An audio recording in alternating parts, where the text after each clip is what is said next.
Hey everyone, and welcome to the Learning Ladder, and welcome to our homeschool update. So this is our first homeschool update, I think. I'm pretty sure it is. I've done in the new house. So we moved in on the 10th. So we have been here for 3 weeks. So 3 weeks yesterday, which is crazy. It has just flown by. We had the first 2 weeks off for no, not the first 2 weeks. The first week in the old house and the first week in this house off. Because I timed our holiday that way. So we have done 2 weeks almost of school. We've been back for 2 weeks after our 2-week off break. So I will be planning, I think, let me just check. I think it's week 25 for next week. 1 second. Where are we up to? Oh, no, not week 25, week 23 even. I think we're up to week 25 in her spelling. No. Right. Okay. So in spelling and word study, we're working on week 25 currently. That's why I've got 25 in my head. So I'll be planning for week 23 next week. She is ahead in the spelling and word study because I think we did some of it. I think we did a week of it or something before we started back at school to see if you liked it. And I think we did a week of it in the holiday period or something along those lines. But anyway, so we're ahead in that one. So we're on week 26 in spelling and word study. But for everything else, we're on week 23. Actually, language arts are on week 24. Oh my gosh, it's confusing. It's just to make everything confusing. So generally speaking, we're on week 23. We're on week 23 of Dragon Academy. In our language arts, we're ahead. We're on week 24. And in our spelling and word study, we are on week 26. So there we go. But altogether, I'm saying week 23 because that's how I calculate our calendar. I did my calendar at the beginning of the year for when we started and when we break and when we finish, and according to that we're on week 23. So we will finish language arts slightly sooner, and we'll also finish spelling and word study sooner, but that's fine. I think towards the end of the year you tend to taper off things that you finished, and then you've only got a few things left to do. So ahead in language arts, slightly behind in maths because I've said before previously, we did pet store math at the beginning of the year because my daughter absolutely loved it, and kitten math quite a lot, more than what we were supposed to in terms of our schedule. But maths is maths to me, and she was really enjoying it, so it's fine. But it just meant that we weren't doing as many lessons of Saxon as we needed to in order to finish sooner. But we'll still finish on time. We just need to bulk up now, so we need to do 5 days of math instead of 4, but that's fine. This will be our first week of doing 5 days of math instead of 4, and then we'll finish I think 2 or 3 days slightly earlier than the end of the year, but again, that's great because then we can do fun things and have our homeschool last day and everything, and all the fun stuff without having to do a math lesson on that day as well, so that's great. Science, we're on schedule. We're on week 23, and we have just finished our biomes unit. So we will be on biodiversity starting next week, which is our last Nomad Press book. So we'll do biodiversity, then we've done all of them in terms of, I'm pretty sure we have. So we've done our kitchen chemistry, we had biomes, we had biodiversity. Yep, so once we've done those 3, we'll have finished all our Nomad Press books. Then we've still got our geology lab for kids, which we're doing until the end of the year for science. And then we're currently doing our chicken unit study, which is really exciting. And you can probably guess why we're doing our chicken unit study now, because we're going to be getting chicken soon. So that's really, really exciting. I still can't decide what to do. So if you're a chicken mum or a chicken homesteader, or you've got chickens, let me know. What do you think is the best starting idea? So my daughter really wants to do the whole chick hatching thing, but obviously, we could end up with roosters, which is not the end of the world because we don't have any direct neighbours. So we've got neighbours, but they're quite a distance away, so it doesn't matter if a rooster is making its noise, but as long as I don't end up with 5 roosters. I want to get about 4 or 5 to start off with. Probably just keep with that, to be honest, because there's 10 of us, including the dogs and the cat, and they like eggs too, but in terms of laying and things, I think about 4 would be fine. So should we do the eggs? Should we get chicks, or should we get point of layers? What do you think? Let me know if you've got experience with chickens. What's the best thing to start with? I know my next door neighbour in our old house, they got point of layers slightly earlier than point of layers. I think they were about 12 weeks or so, and they were pretty much fully grown, and my daughter really wants to do the chick experience. So I don't know, we'll see. My other option is to get her just an egg to hatch. So I was looking at different breeds, and from what I've read, a silky are really good with kids. So I was thinking of getting her a silky egg. If I've already found people on Facebook that have them, so thinking of getting her a silky egg, and then maybe that's for one of them, and maybe then get 3 either chicks or point of layers.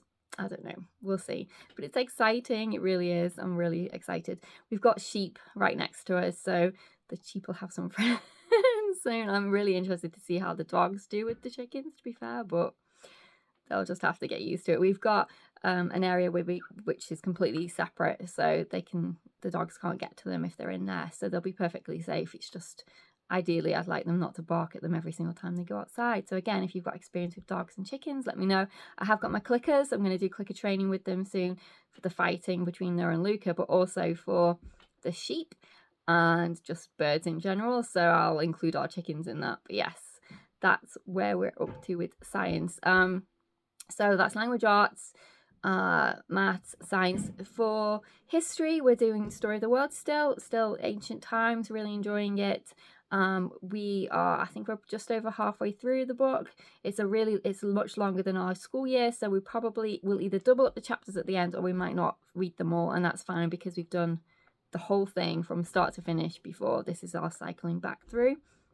Geography, we're still doing CGP Rivers and our other book in CGP, which we are really enjoying. I do a little bit of the Beowulf geography here and there, but I'm pretty much saving most of it to go do unit study style next year, because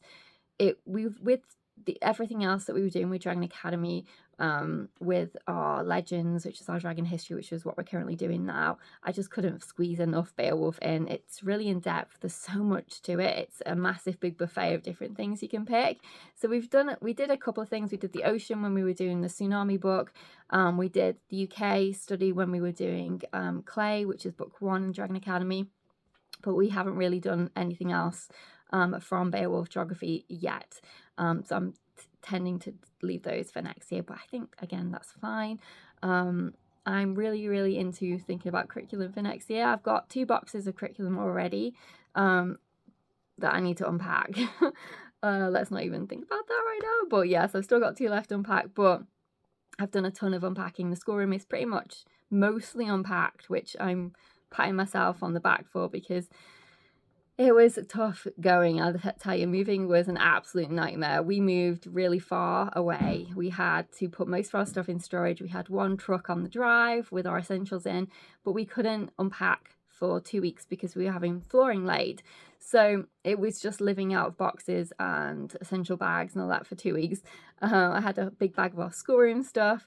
Then the carpets were laid, which was great, but then it was time to actually unpack. So I've been doing that diligently every night and every afternoon after school. As you can see, I'm in the master bedroom and it's pretty much done. I've still got some boxes here that I need to unpack, but my desk is set up. I did actually end up putting my desk in here. I was umming and ahhing whether to put it in the schoolroom, but I decided to put it in here because I've got a lovely view, and when I'm writing I can just look out the window and look at my lovely view. So that's one of the reasons why I put it in here, and also to give us more room in the schoolroom. We have set up the massive big wardrobe that I had in the master bedroom in here, and if you've ever moved fitted, well, it wasn't fitted, but it's a fitted wardrobe that's not actually fitted to the wall, so it's really big. If you've ever moved furniture like that, you know it's an absolute beast to put back together again, and it took us about 8 hours to put it back together again. Bear in mind, my husband had actually accidentally broken half of it so when he took it apart, so we had to put brackets on and everything to get it to work, but that's finally up. Bookshelves are up in here, bookshelves are up in the schoolroom.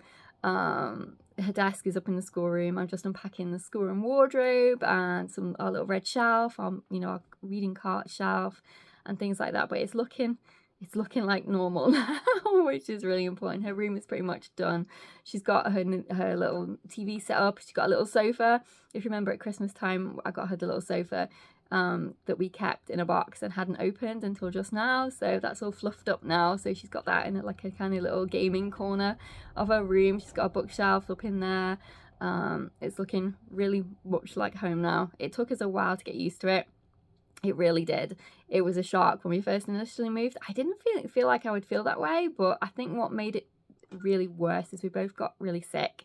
I'd say more like the flu than a cold, because it took us a good 3 weeks, and I'm still a bit snotty now, to be honest, and so is she a little bit.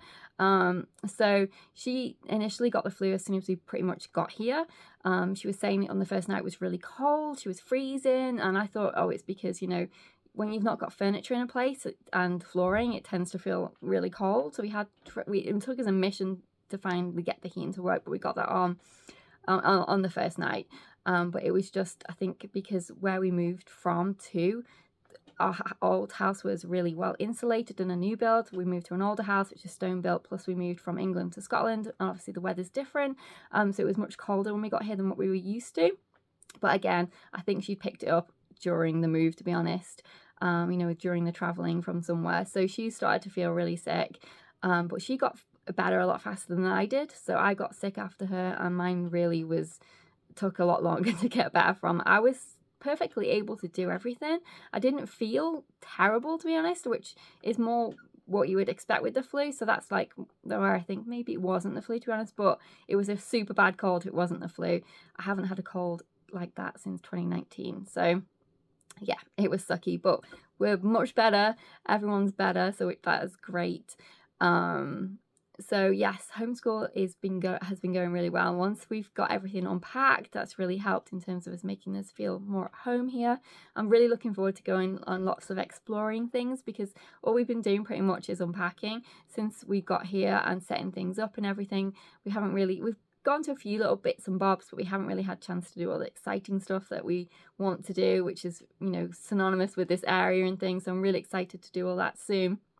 I've found a family that homeschool that aren't too far away from us, which is really nice. She's got 4 girls, and they're all about my daughter's age, which is fantastic. There is lots of farms and the beaches, and yeah, there's just so much to do. I'm just really looking forward to exploring and getting to know the homeschool area here. We have a city close by where there's a lot more homeschool stuff going on, so we can travel to that as well should we want to. Have set us up at the library, you know, just all fun things that, you know, once we can actually go out and have the time to do stuff rather than unpacking, will be, you know, really fun, and it'll make it even more like home because you find all these fun things to do. But we're on track for the end of the year. We're still finishing on time, which is good. I was worried that we get behind with moving, because you have these grand plans in your head. Like, I had my big bag of essentials, and I was thinking, right, we're going to homeschool. We're not going to take any extra days off, and we did do that. So even though I was really sick, we still pushed through. So I just didn't want, because it's such a nice area where we live now, and because I know the weather's going to be really nice in the summer here, I didn't want us to fall behind and have to do tons of schoolwork in the summer. So that's why I really didn't want to get behind. That's why I was like pushing through, even though I was sick and everything, to make sure that we didn't get behind, because I want us to enjoy the summer and explore the area, do all the fun things. So at least we haven't got behind, because I know that can happen. But if you have moved and that's happened to you, don't beat yourself up, because there was so many times I was so tempted to say, you know what, we're just going to take an extra week off. But I'm glad I didn't now in hindsight, because like I said, it just means we're not behind and we can finish on time and have a great summer. But everything is working out fine, so that's good. As I said, planning on curriculum for next year. I think last year I shared my curriculum choices at the beginning of June-ish, and I think it'll probably be about the same now. I'm still umming and ahhing over a few things, particularly with writing and language arts. So those are the 2 things that I'm still debating on exactly which way I want to go. I think science I've pretty much decided, so that's set. Math is definitely decided. So it's really just language arts and writing that I'm still debating on, but I'm looking forward to sharing my curriculum choices.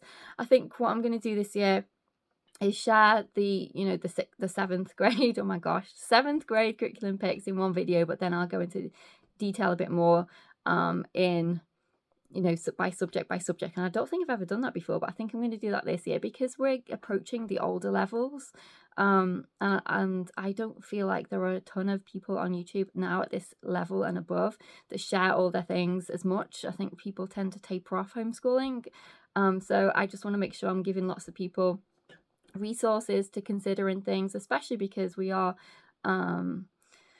a UK family, but we do use US curriculum as well as UK curriculum. So I think we're unique in that respect. So we can, reach both areas, both, give both options, if you like, of ways you can homeschool based in the UK, but also use different countries' curriculums as well as your own. So I think that is my plan.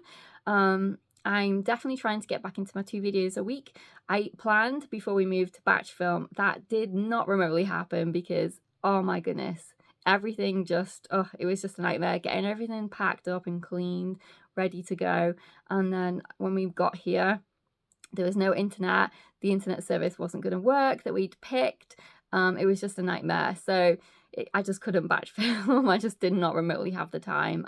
I explained I think when I talked about my update of when we moved here, the house hadn't been lived in, or if it had, which I still debate whether it actually had, whether they rented it out, because when we got the electricity bill, it seemed a lot higher than what you would think if the house was empty. It was absolutely filthy. The oven, everything, it was just completely gross.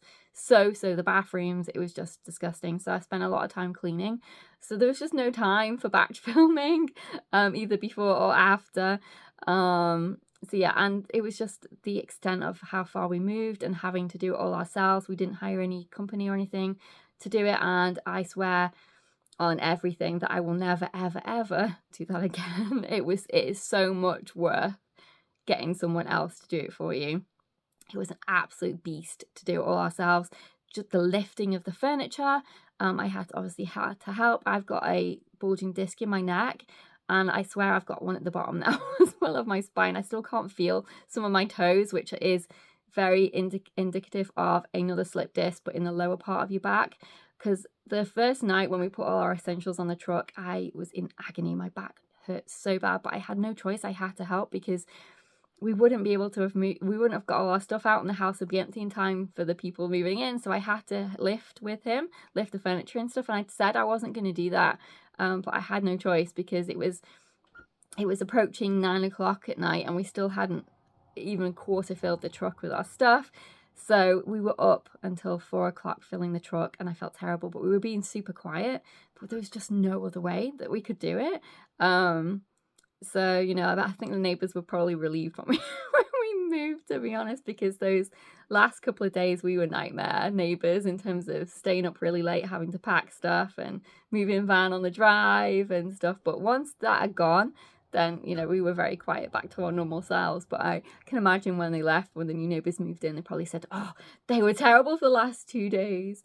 But yeah, it's just when you move long distances, it's just not the same. The last time we moved prior to this, we moved about half an hour down the road.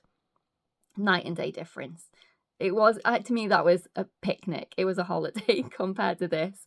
Time moving 10 hours plus is just...